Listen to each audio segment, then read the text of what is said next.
Hey, deserving listeners, it's another season of Darcey and Stacey. Let's watch it. My name is Dr. Kirk Honda. I'm a therapist and a professor. Let's watch it. I'm going to see if anything of interest comes out of my face as I watch. Some of those trust issues came back. He didn't want to hear it. At one point, he walked away. So you woke up and he was gone? Yeah. He knows everything about me and my family. I only know so much. Okay, so we're starting right into it. Right after, a couple days after the proposal, they are now interviewing her, and apparently he has left their apartment because, according to Darcey, they were having an argument about the fact that she doesn't know much about his life and thus is having trouble trusting him. Okay, so how did they talk about that? If I use the past as an indication of what happened off camera, in all likelihood, she became argumentative, maybe accusatory, and he maybe got defensive, and then they were triggering each other. He walked off maybe as a way of trying to regulate the conflict or as a passive aggression. I don't know. It's unfortunate that we've seen this happen a lot. In some situations, her mistrust of her partners is justified. But with Georgie, we haven't seen, at least on camera, any major reason for her to distrust him, and yet she does, which is okay. I mean, we all come from a history, and we have our distrust and our traumas, but how do we deal with them? How do we communicate them in a way that is not accusatory, that is fair to the other person, and actually facilitates trust? You know, what Darcey, I think, is looking for is, help me trust you. But to accuse someone, I don't know if she did that, but she might have. To accuse someone is not to facilitate that kind of conversation.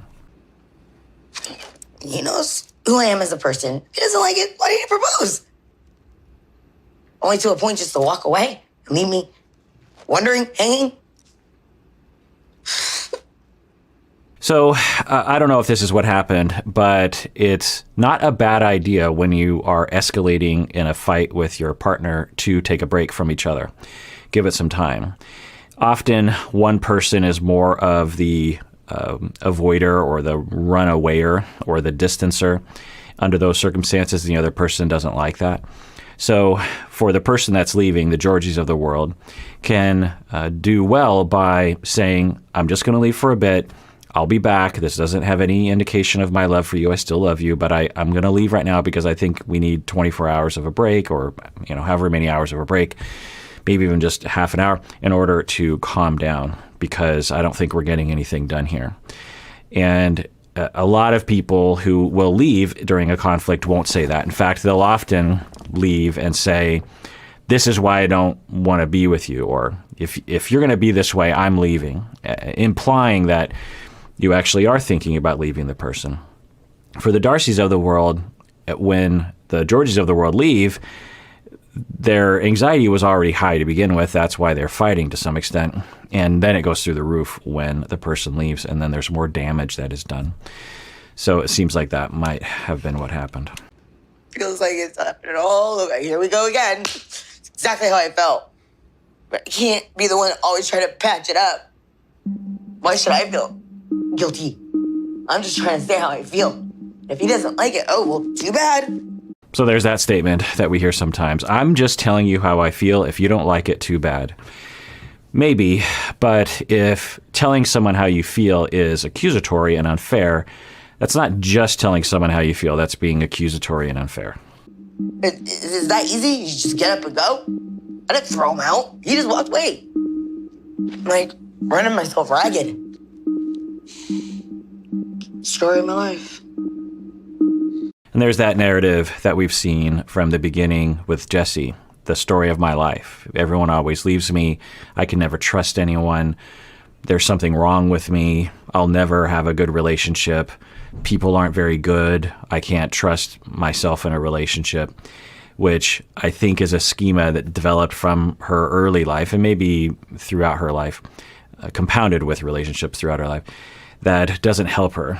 Because, of course, when there's any indication of something going wrong with Georgie or anyone else that she's with, it becomes exaggerated by this notion, this schema, this belief system of, oh, here we go again.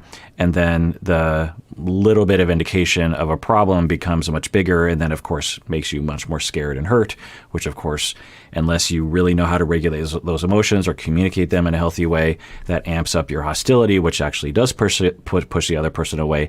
And here it happens all over again. This is your life. My friends and family have. So when I questioned him about it, it just escalated, and he left, and I haven't seen him since. Hey, you ready to go? Yeah. I feel...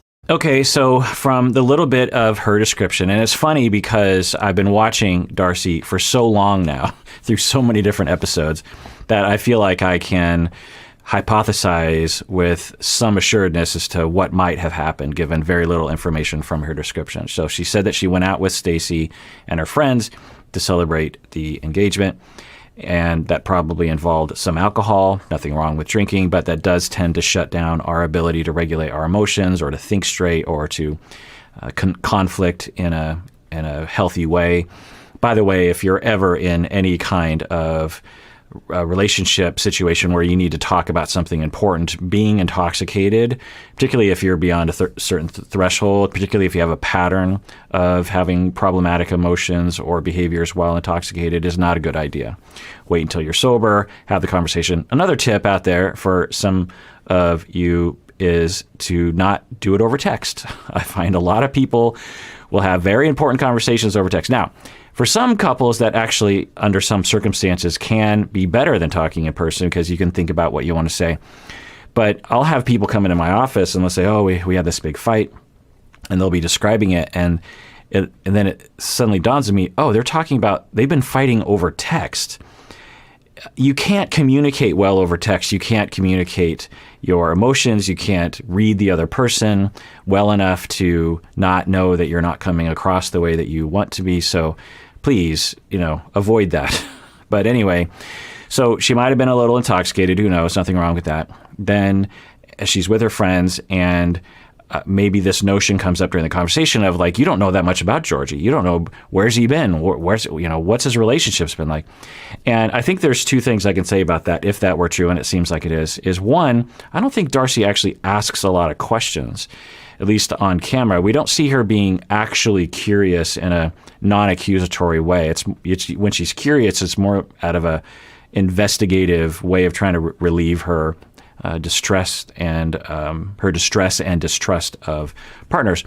Her schemas are such, and her survival mechanisms, I think, result in her not having a lot of room for being purely curious about someone else's experience in their life. So I think that's one reason. The other reason, I think, is that Georgie might be a little reserved and closed off, maybe a little ashamed of where he comes from. I don't know. That seems like a possibility as well. So they're talking about that with Darcey, Stacey, and friends. You don't know that much about Georgie. That starts to plant this seed of worry in her, and she legitimately goes home and says, I want to learn more about him.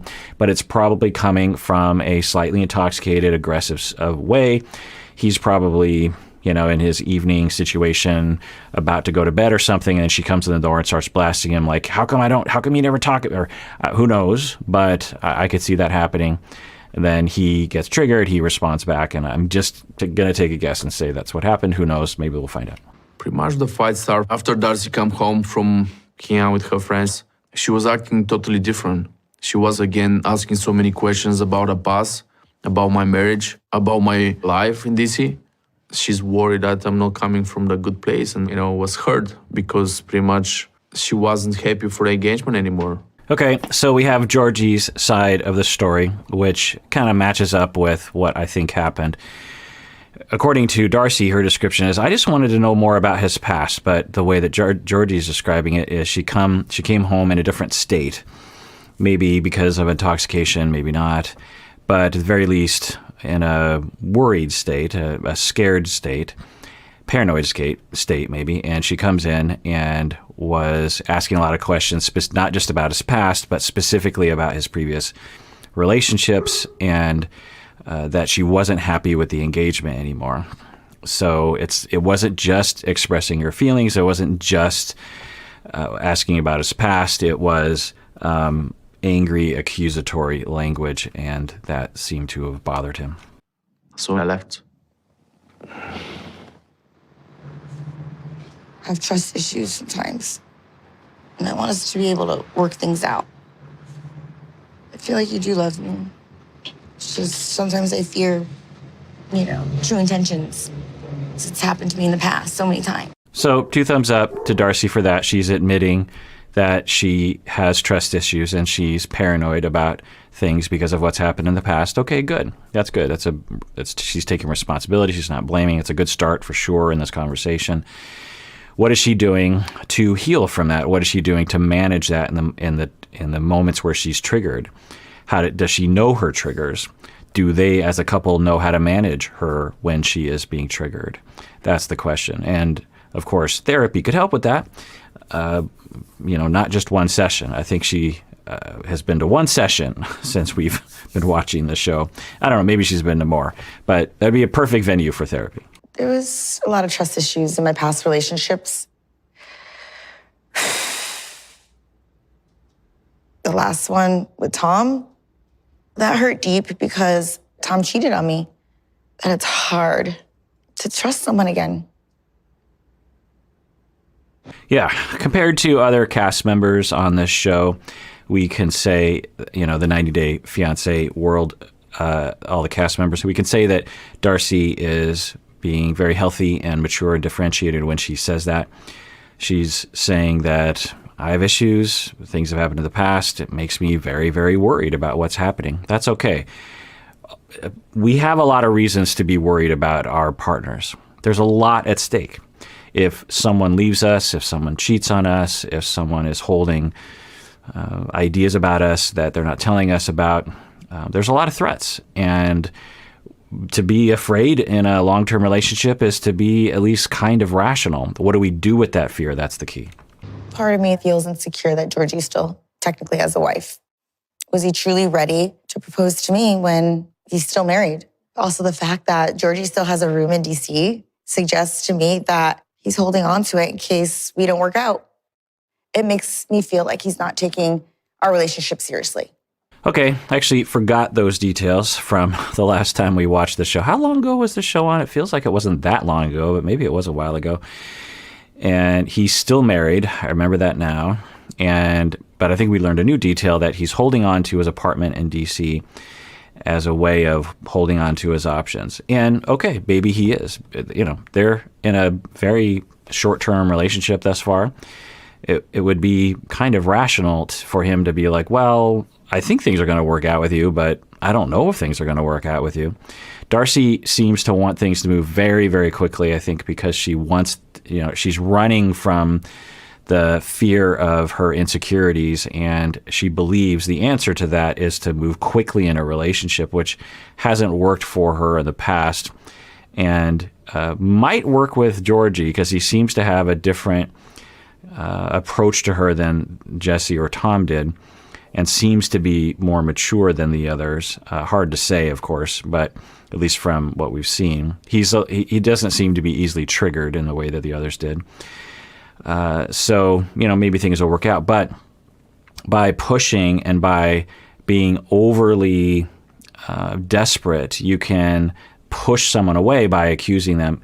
Let's live in a world where Georgie actually does want to be with her long term and is seriously thinking about that. But he has a rational, differentiated, mature notion that, well, I don't know, I've only been with her for X amount of weeks. Maybe things won't work out with her. I'm going to hold on to that apartment in DC because that's a smart move. I'll probably get rid of it in a while. I'm pretty sure I'm going to get rid of it. But, I don't want to be without a home if things don't work out with her. So I'm just going to hold on to it just in case, and the small chance that things don't work out, between me and Darcey, because you just never know. We're in the beginning stage of a relationship. So let's say that that's the situation we're in. There's a good possibility that's what's happening, but who knows?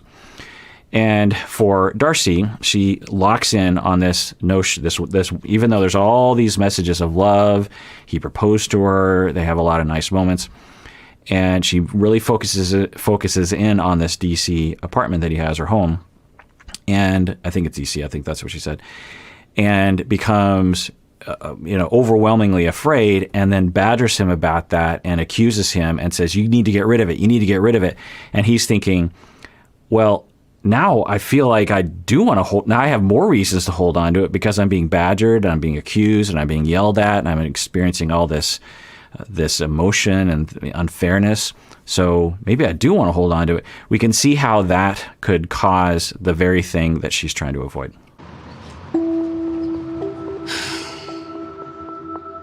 I don't want to talk about the same stuff over and over. I explained to her, until my divorce is complete, I cannot move from DC because I need to be resident there. That's why I need to keep my room there. She thinks I'm keeping this for different reasons. Okay, so it sounds like a pretty good explanation. I don't know anything about divorce law, but I mean, I'll take his word for it. So if that's true, then yikes for Darcey that she wouldn't hear that, if that's true. Maybe there's some shadiness to that whole thing, but I don't know. He seems convinced of it. I mean, at the very least, he's convinced. He seems to be convinced of that idea. So why would you be? I'm sure he said this. And by the way, the conversation they're having right now, she's sitting down. He's upset, and he's reaching a phase, I think, seemingly, where after a fight, he just is giving up. There's a certain phase that people will go into, for good or for bad, where after the fight, they just feel helpless. They're like, okay, in the past, after a fight, I would try to talk it out. That didn't work. And at other times, I try to explain myself. That doesn't work. So I'm just kind of helpless in this situation. There's just nothing I can do because the fights are just going to happen. She's going to get triggered. I don't know any way out of this. And so I guess I'm just going to say nothing because I don't want to waste my breath. The other possibility is that he is passive-aggressively trying to communicate his hurt through silence, which some people will do. Are you happy? Are you happy with us?